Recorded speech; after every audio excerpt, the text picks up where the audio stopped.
straight up win. So you'll get a team that is a favorite on the money line, which means you have to lay money. So let's say you see on your odds screen minus 200.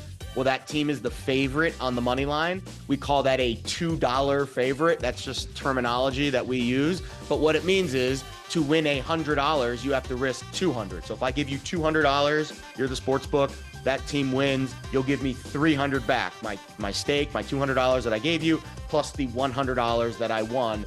But there's also underdogs on the money line. So let's say a team is plus 200. Well, then I'll give you $100 for a bet. If they win, you'll give me 300 back, right? My original stake plus the $200 that I won. That is an underdog on the money line.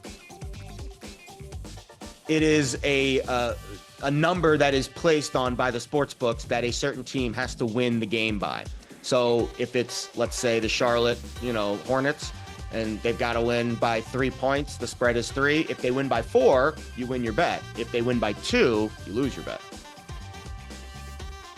You have to win multiple selections, and they all have to win in order for your bet to hit. So, for example, if you wanted to bet the spread and the total in a certain game, let's say I wanted to bet Charlotte Hornets minus 3 and the over 200. Well, the Hornets win by 4. That's great. That's awesome. But let's say the game total is 199. I just missed the over. Well, the parlay would lose because you have to win both wagers in order for the parlay to hit. Now, the positive is you'll get a bigger payout if that parlay does hit. So you are risking a little bit more because you need 2 wagers to hit instead of 1, but you get a higher reward if that bet does in fact win. Every game, there's a favorite and an underdog for the most part. Sometimes you get a pick 'em, which is the odds are even on both sides. But for the most part, you'll get a favorite and an underdog every single game. The favorite, you'll have to lay money in order to bet that team on the money line. For the underdog, you'll take money if it's a plus 200 or a minus 200. If it's a favorite or an underdog on the spread, you don't get that big juice for an underdog, but you have to lay big, right? Big is like basically the tax that you make on every single wager. So you see a -7 next to a team, that means you have to lay 7 points in order for that team to win. But then you see a -110 next to that. That can be very confusing.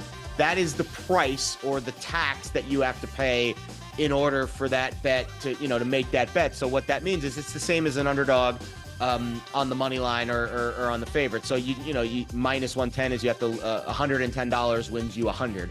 Every single bet that you make at a sports book has a VIG or a tax associated with it. That is how the sports book makes money, similar to how you pay a sales tax on any time you go to the grocery store to buy groceries.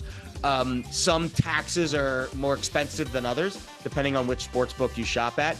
The tax that you pay is important. You don't want to be laying -120 or -130 for like a standard spread bet. You want to try to bet -110. To me, that's how you kind of mitigate your risk over time. I know that's really confusing, but that to me is one of the things that a lot of recreational bettors miss is you get the spread, but then the VIG attached next to it can be a little bit daunting when you're just figuring it out. It's just a bet that should have won that didn't. We try to avoid those, but I always tell people the more you bet and the better you are at betting, the closer you are to being around the number, you're going to have more bad beats. It's just kind of, the cost of doing business. The more volume, the more wagers you make, the odds of it being one that you should have won but didn't. Or I've seen on the other side, a bad win, right? I've had bets where I shouldn't have won, but I did. It does work both ways. You tend to only remember the bad beats, but I promise you it does tend to balance out over the long haul if you do this for a long time. A cover is when that team covers the spread. So, the Carolina Panthers are favored by 6.5 points. They end up winning by 7. You covered right there. That was a cover for Carolina. I think that's the biggest trip ups that people have when they're getting new into betting is the VIG, right? The tax, the juice, and the spread. I think the key is to ask questions. There's a lot of people like me out there that are very, helpful when it comes to this. I have people who follow me on social media that DM me and I'll get back to them with certain questions. I have questions for people that I ask to professionals all the time that I still don't know. So it's a new space. It's a new industry.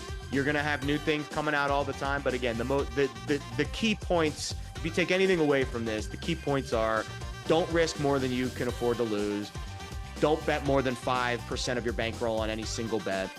And have fun, because I think no matter what you do, you're going to lose and you're probably going to be down money in the end. But if you have fun with it, at least you gain some entertainment value in the long run.